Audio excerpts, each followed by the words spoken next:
साल भर में आने वाली एकादशी में निर्जला एकादशी बहुत महत्वपूर्ण होती है। इस वर्ष की निर्जला एकादशी बहुत विशेष मानी जा रही है। आज की वीडियो में हम जानेंगे कि इस वर्ष निर्जला एकादशी का व्रत कब रखा जाएगा। निर्जला एकादशी पर भगवान विष्णु की पूजा का शुभ मुहूर्त क्या होगा। 32 घंटे लंबे चलने वाले इस उपवास का पारण कब और किस समय किया जा सकेगा। ओम नमः शिवाय। जय श्री कृष्णा। आप सभी हरि भक्तों का इस चैनल पर बहुत बहुत स्वागत है। मित्रों, निर्जला एकादशी हिंदू धर्म में विशेष स्थान रखती है। इसे वर्ष की सबसे कठिन और पुण्यदायी एकादशी माना जाता है। ऐसी मान्यता है कि इस एकादशी व्रत को करने से व्यक्ति को वर्ष भर की 24 एकादशियों का पुण्यफल प्राप्त होता है। इस वर्ष 2025 में निर्जला एकादशी का व्रत 2 दिन मनाया जाएगा। पहले दिन स्मार्त निर्जला एकादशी और दूसरे दिन वैष्णव निर्जला एकादशी का व्रत रखा जाएगा। चलिए वीडियो को प्रारंभ करते हैं और जानते हैं कि निर्जला एकादशी का व्रत किस तिथि पर पड़ने वाला है, इस व्रत की विधि क्या है और इसके कुछ जरूरी नियम। मित्रों, दृक पंचांग के अनुसार निर्जला एकादशी की तिथि 6 जून 2025 को सुबह 2:15 से प्रारंभ होगी और 7 जून 2025 को सुबह 4:47 पर समाप्त होगी। 7 जून को हरिवासर का समापन सुबह के 11:25 पर होगा। इस प्रकार से स्मार्त निर्जला एकादशी का व्रत 6 जून दिन शुक्रवार को रखा जाएगा।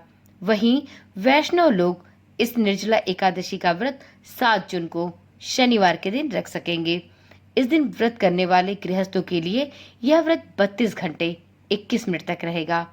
व्रत सूर्योदय से प्रारंभ होगा और पारण के समय तक चल सकता है। अब वीडियो में जानते हैं निर्जला एकादशी व्रत के कुछ विशेष नियम और व्रत की विधि। मित्रों, निर्जला एकादशी का व्रत अत्यंत कठिन माना जाता है क्योंकि इसमें जल और भोजन का पूरी तरह से त्याग करना होता है।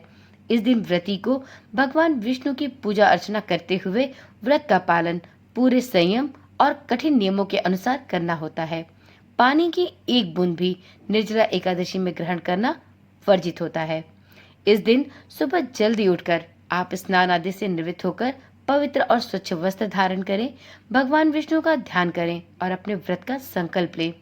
पूरे दिन बिना जल और अन्न के रहें, हरि नाम का जाप करें और विष्णु सहस्त्र नाम का पाठ करें। जरूरतमंदों को इस दिन दान करें, ब्राह्मणों को भोजन कराएं और अगले दिन हरिवासर की समाप्ति के बाद अपने व्रत का पारण करके इस व्रत को संपूर्ण करें।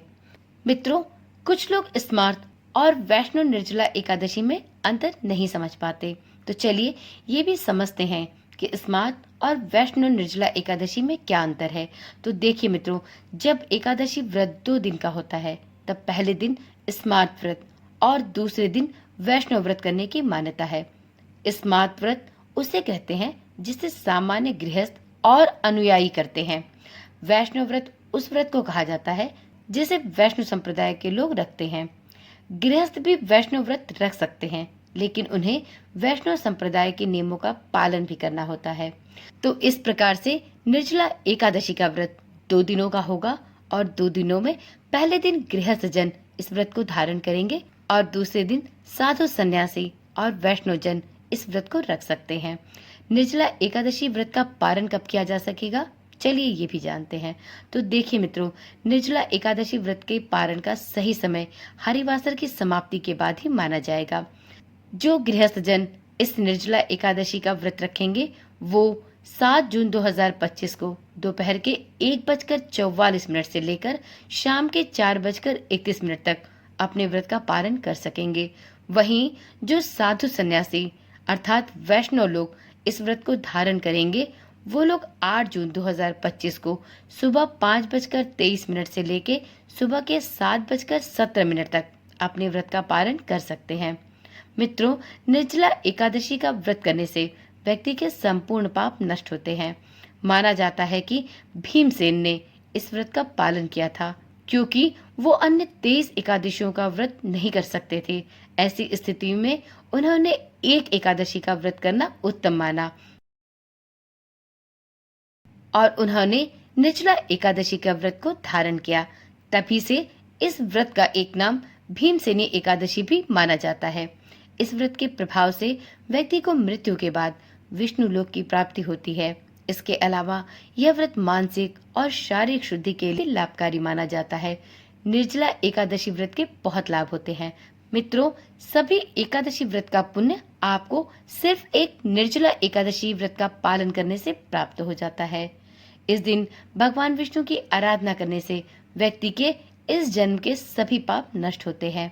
मोक्ष की प्राप्ति होना भी इस एकादशी व्रत से संभव हो सकता है और व्यक्ति को मृत्यु के उपरांत विष्णु लोक की प्राप्ति भी होती है।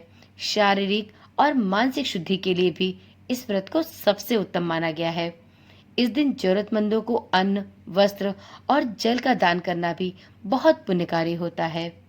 तो इस प्रकार से निर्जला एकादशी का व्रत अन्य सभी एकादशी व्रतों में सबसे महत्वपूर्ण और सबसे अलग और अनोखा है।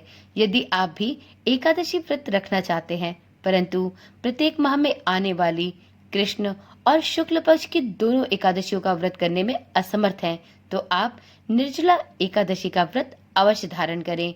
आप वर्ष भर में सिर्फ इस एक एकादशी के व्रत से अपने सभी पापों को नष्ट करके पुण्य की प्राप्ति कर सकते हैं और श्री हरि के प्रिय भक्त बन सकते हैं। तो चलिए मित्रों, आज की वीडियो यहीं पर समाप्त करती हूँ। इसी प्रकार की जानकारी वाली वीडियोस देखने के लिए इस चैनल के साथ जुड़े रहें। चैनल को अभी ही सब्सक्राइब कर लें, जिससे इस चैनल पर डाली जाने वाली सभी वीडियोस की सूचना आपके पास सबसे पहले पहुंचती रहे। ओम नमः शिवाय। जय श्री कृष्णा। राधे राधे।